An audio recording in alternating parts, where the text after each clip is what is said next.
Oke, sekarang nomor 3. Doktrin-doktrin esensial Alkitab terbuka untuk ditafsir ulang. Kalau historis mengatakan doktrin-doktrin dasar yang tegas dinyatakan dalam Alkitab itu tidak terbantahkan, maka menurut progresif tidak ada dogma. Semua terbuka untuk ditafsirkan secara berbeda gitu kan. Jadi sekarang Allah Trinity diotak-atik, lalu Yesus sebagai Allah diotak-atik. Ada bagian dari Alkitab yang oke untuk diperdebatkan. Seperti tadi ya, saya mengandaikan antara saya dengan Profesor John Lennox. Menurut saya, 6 hari penciptaan itu 6 hari literal. 6 hari 24 jam seperti yang kita alami sekarang. Menurut John Lennox, yang saya kasihi dan saya kagumi, terbuka. Itu bisa disinkronkan dengan penemuan sains bahwa alam semesta ini berusia jutaan tahun. Oke, sama-sama masih mengakui kedaulatan Allah. Allah itu Esa, Allah itu Trinitas, Allah itu Kudus. Oke lah. Mungkin belum waktunya yang salah itu menangkap iluminasi dari Allah dengan benar. Tapi kalau imannya sudah benar, tinggal tunggu waktu. Begitu kan? Roh Kudus kan bekerja. Atau memperdebatkan seperti yang saya sudah pernah ceritakan antara John MacArthur dengan R.C. Sproul. Sama-sama reform. Tapi tentang baptisan bayi, anak kecil, mereka berbeda pendapat. It's okay. Lalu antara kita dengan GRII reform, tapi masih menjalankan persepuluhan. Sedangkan kita mengajarkan, karena persepuluhan itu bagian dari Mosaic Law, hukum Musa, Taurat, dan perjanjian baru di 3 teks paling tidak, dituliskan bahwa kita tidak hidup lagi berdasarkan Taurat. Maka persepuluhan itu tidak berlaku. Sebagaimana sunat, dan yang lain-lain, yang termasuk Taurat Tuhan. Jadi oke gitu kan. Karena pada realitasnya gereja harus hidup oleh pemberian jemaat. Kita sudah alami ini real dalam hidup kita. Emang jemaat harus memberi. Yesus mengajarkan di perjanjian baru dan perjanjian baru jelas mengajarkan kasih itu memberi. Dan salah satu tindakan memberi adalah terhadap pelayanan. Harus memberi. Cuman standarnya, formatnya tidak lagi persepuluhan. Karena persepuluhan itu paksaan orang untuk memberi. Tetapi dalam perjanjian baru seharusnya orang memberi dengan sukarela. Dengan generous, dengan begitu murah hati. Tidak lagi 10%, bahkan mungkin lebih. Ya. Tapi karena sukacita, karena ini buat Tuhan. Lewat pemberian saya, gereja bisa melayani orang, menjangkau orang. Ada jiwa-jiwa yang bisa dibawa masuk ke dalam iman yang sama dengan saya, menikmati karunia penebusan Yesus. Wah, lalu dia memberi dengan sukacita. Saya ingatkan satu peristiwa yang ditulis dalam perjanjian baru. Jemaat di Makedonia, itu ada Filipi, ada Tesalonika yang miskin-miskin, memaksa untuk memberi kepada Paulus, mensupport pelayanan Paulus, padahal mereka, Paulus sendiri menuliskan dalam suratnya, mereka miskin dan ada dalam pergumulan yang berat. Tapi mereka memaksa, seolah-olah berkata, Paulus, izinkan kami dengan sukacita terlibat, mendukung pelayanan Anda. Mereka miskin, ada dalam pergumulan berat. Bukan kaya dalam kenyamanan gitu. Nah kalau orang sudah dilahirkan kembali menjadi manusia berciptaan baru, seharusnya dia akan memberi dengan kelimpahan, dengan sukacita, dengan murah hati. Ya, sebagaimana dituliskan dalam perjanjian baru. Doktrin-doktrin esensial Alkitab terbuka untuk ditafsir ulang. Jadi jangan ada dogma lah. Dogma itu penafsiran yang sudah sangat jelas dalam Alkitab sehingga tidak bisa lagi dikotak-atik. Misalkan Allah itu Esa, tentang Trinitas gitu kan, tentang Yesus itu adalah Allah. Itu begitu jelas. Dibantah pun ya mana nggak ada teks untuk membantah. Jadi kalau Erastus Sabduna berkata Yesus bukan juru selamat, maaf ya, kata-katanya agak kasar kalau dalam bahasa saya. Bodoh. Walaupun udah profesor doktor. Karena begitu banyak ayat yang mengatakan Yesus juru selamat. Yang bisa jadi juru selamat itu cuma Allah gitu. Jadi kalau mengakui Yesus Tuhan tetapi tidak mengakui Yesus juru selamat, lalu yang jadi juru selamat siapa? Gitu kan? Dan teksnya untuk membuktikan bahwa Yesus adalah juru selamat begitu melimpah, sehingga tidak terbantahkan. Nah itulah yang didogmakan oleh gereja historis. Dan setia gereja secara generasi ke generasi selama 1900 tahun lebih kurang, setia pada pengajaran itu. Baru ketika Pantekosta muncul, semua berubah. Nah dalam turunan gerakan Pantekosta ini yang mencoba mengkompromikan kebenaran dengan budaya manusia supaya mendapat versi kekristenan yang sesuai selera manusia, progresif lah lahir gitu kan. Jadi jangan dipisahkan. Jadi aneh kalau seorang Rubin Adi Abraham mengkritisi, menyatakan bahwa progresif itu sesat, sementara dia ada dalam kultural Christianity. Bagi saya nggak masuk akal gitu. Sama dengan maling teriak maling. Sama mencoba iblis mengatakan satu salah, tapi membawa orang kepada yang salah. Nah, itu kan kritikan iblis kan. Ya. Jadi kita mencoba mengklirkan ini supaya ya dalam harapan Roh Kudus bekerja lewat kebenaran firman, mencegah lebih banyak lagi orang dibodohi ya. Ya. Jadi sudah ada dogma. Nah, kebalikan dari Pantekosta yang kultural justru terlalu mudah mendogmakan sesuatu yang sebenarnya bisa diperdebatkan. Ada memang yang tidak untuk diperdebatkan. Yang sudah didogmakan oleh Kristen historis, ortodoks. Kita kan ikut historis. Reform itu kan kembali kepada historis. Seperti Allah itu esa, Yesus itu Tuhan. Tapi yang bisa diperdebatkan, yang masih terbuka pada perdebatan, berdebat. Tapi mereka itu mengatakan tidak untuk diperdebatkan, untuk mengcover, melindungi diri sendiri, sehingga ketika dia berkhotbah, memberi nasihat kepada jemaat, mau ngomong apapun, jangan mendebat. Gitu kan? Nah, Kristen kultural itu begitu gampang mendogmakan sesuatu yang justru salah, menyimpang. Misalkan, ketika kita mengkritisi gembala wanita, kita dianggap sesat. Karena bagi mereka, gembala itu boleh perempuan, itu sudah mereka dogmakan. Tidak boleh diutak-atik lagi. Karena kalau itu dikoreksi, berapa banyak penggembalaan harus dihapuskan, dibatalkan, karena pemimpinnya seorang perempuan. Makanya mereka dogmakan apa yang mereka praktekkan dan ternyata itu salah, itu segera mereka dogmakan, lalu mereka menyerang yang berbeda dengan sesat. Karena mereka tidak mau itu di otak-atik. Karena praktek mereka sudah demikian. Jadi sesuatu itu didogmakan bukan karena setelah digali, diuji, tak terbantahkan, buktinya begitu banyak dalam Alkitab, itu didogmakan. Oh Yesus itu juru selamat, Yesus itu Allah. Allah itu satu, tapi ada Trinitas. Baru didogmakan. Karena menggali, diuji.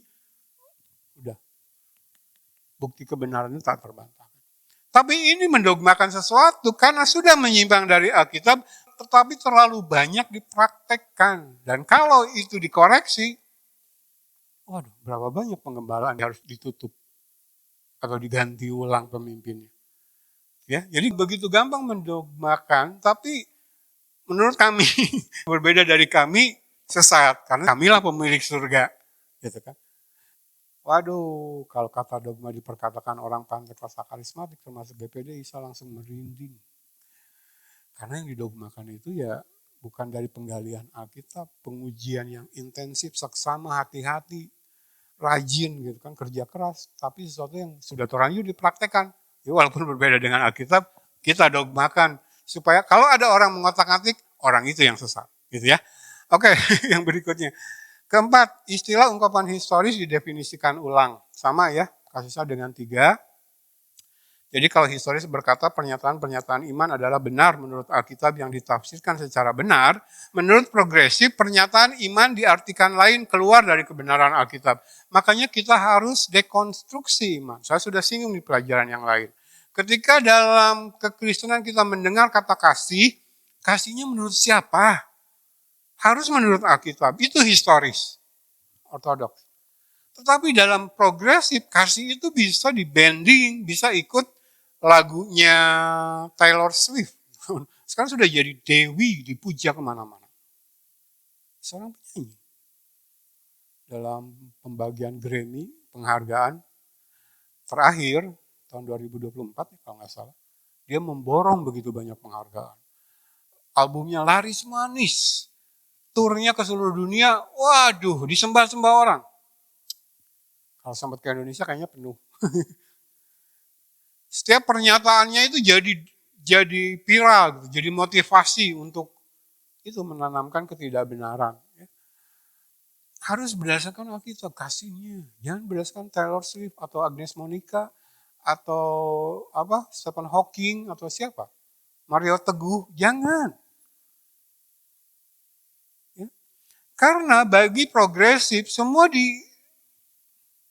pertobatan aja dipermainkan, dijadikan main-main. Kekudusan Allah tidak lagi dihargai. Ya, itu nomor 4. Nomor 5 terakhir. Inti dari pesan Injil digeser dari hal dosa dan penebusan kepada keadilan sosial. Ini mirip-mirip ya dengan kultural, dengan liberal. Yang penting berbuat baik. Injil itu, buat apa sih membahas tentang Injil, tentang perkataan Yesus, tentang karya salib Kristus. Yang penting berbuat baik.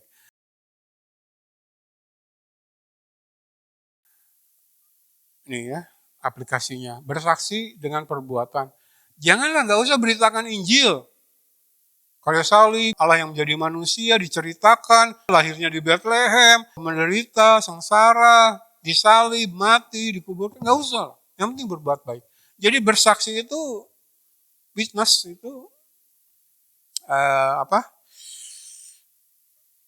marturia, kan ada koinonia, diakonia, marturia, aspek pelayanan gereja. Marturia itu kan menjadi martir, menyaksikan, kamu adalah saksi-saksi. Pesan pertobatan dan pengampunan dosa ini harus disampaikan ke seluruh dunia. Kamu adalah saksi-saksinya. Ketika Yesus menunjuk murid-muridnya sebagai saksi, itu untuk menyaksikan tentang pertobatan dan pengampunan dosa. Itu ya berita Injil. Bahwa dia harus turun menderita dan mati dan sebagainya. Tetapi bagi progresif tidak penting lagi. Ketika kita melakukan perbuatan baik, itulah bersaksi. Jadi bersaksi dengan perbuatan. Apa dong bedanya kekristenan dengan agama lain? Udah aja nggak usah masuk Kristen. Udah aja Yesus nggak usah turun ke dunia, mati di atas salib. Yang penting berbuat. Ya, penekanan tentang perbuatan baik. Lalu tidak perlu beritakan Injil, tetapi tunjukkan kasih dengan perbuatan. Masih ya. Bukan belajar firman yang penting, tapi melakukan. Ya melakukan benar nggak? Kan kekristenan itu terakhir ya. Sebagai penutup, kekristenan itu yang dipentingkan discernment. Di sini ya. Aduh.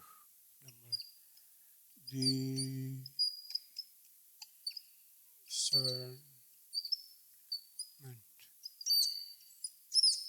Jadi terkait kebenaran, orang Kristen yang benar, yang sudah dilahirkan kembali, selama hidupnya, yang dia kejar adalah pengudusan.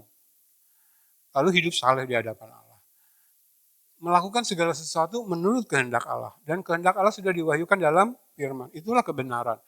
Jadi discernment itu tahu, memahami, lalu melakukan. Terkait kebenaran ya. 3 aspeknya. Tahu itu bukan sekedar baca, menggali. Ya. Tahu, baru melakukan.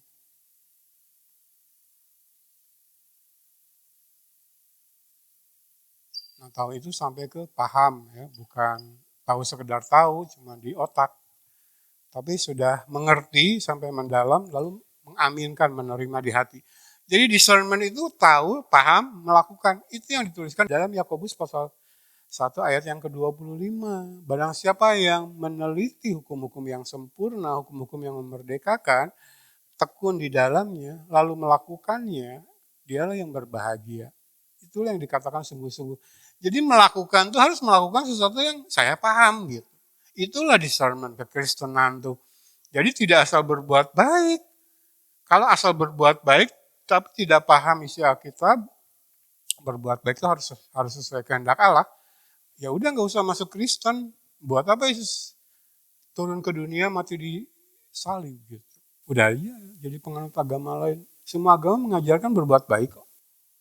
Tapi kekristenan adalah Allah yang mati, Allah yang menjadi manusia mati di salib untuk menyambungkan kembali relasi manusia dengan Allah yang terputus karena dosa. Itu inti kekristenan.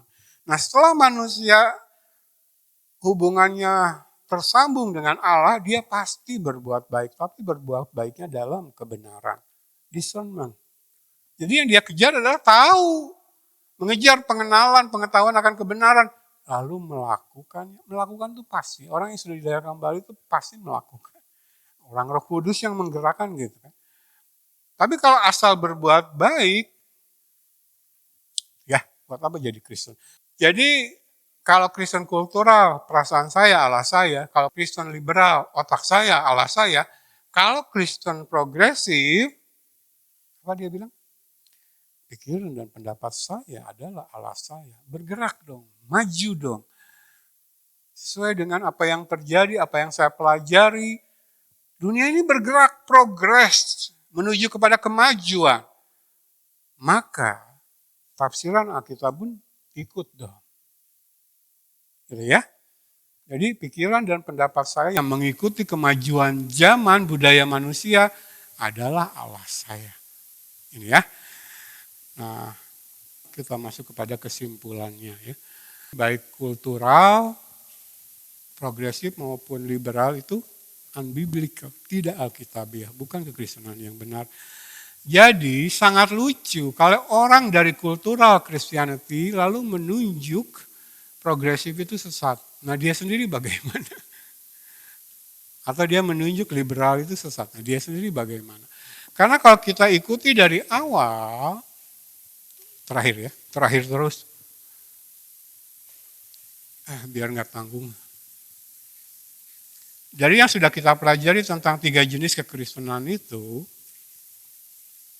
sebenarnya kan ada irisan. Dan diulang-ulang, perasaan ini ada di kultural, tapi ada lagi di liberal, ada lagi di progresif. Jadi sebenarnya kalau mau saya gambarkan,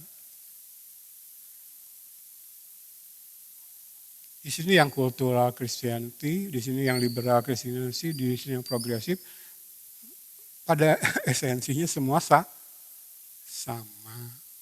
Bolehlah menggambarkannya begini atau boleh menggambarkannya justru begini. Nah, kalau sesuai perkembangan zaman ya, waktu kronologis. Kultural, liberal, progresif. Sebenarnya sama-sama saja. Ada irisan di sana ya. Apa irisannya? Jemaat sudah nangkep? Mencoba mengkompromikan firman untuk menciptakan kekristenan yang sesuai selera manusia. Posisi otoritas firman diturunkan, lalu manusia diangkat, ego diangkat. Ini kan yang sebenarnya kita bahas bertahun-tahun dalam pengajaran firman. Inti dari dosa apa sih? Ego. Ketika manusia menolak taat kepada Allah lalu mau dirinya sendiri. Maka dilihat dari esensinya, ketiganya adalah salah. Nah kita memberikan pengajaran ini supaya jangan sampai digembar-gemborkan ini salah, hanya untuk menarik orang-orang masuk ke sini atau malah ke sini. Yang kita ajak adalah tiga-tiganya salah. Yang coba kita ajarkan adalah ini tiga-tiganya salah. Balik. Tempatkan Alkitab sebagai otoritas tertinggi. Ya. Oke, sampai sini dulu saya sudahi. Baru kita ke kesimpulannya minggu depan ya. Mari kita berdoa.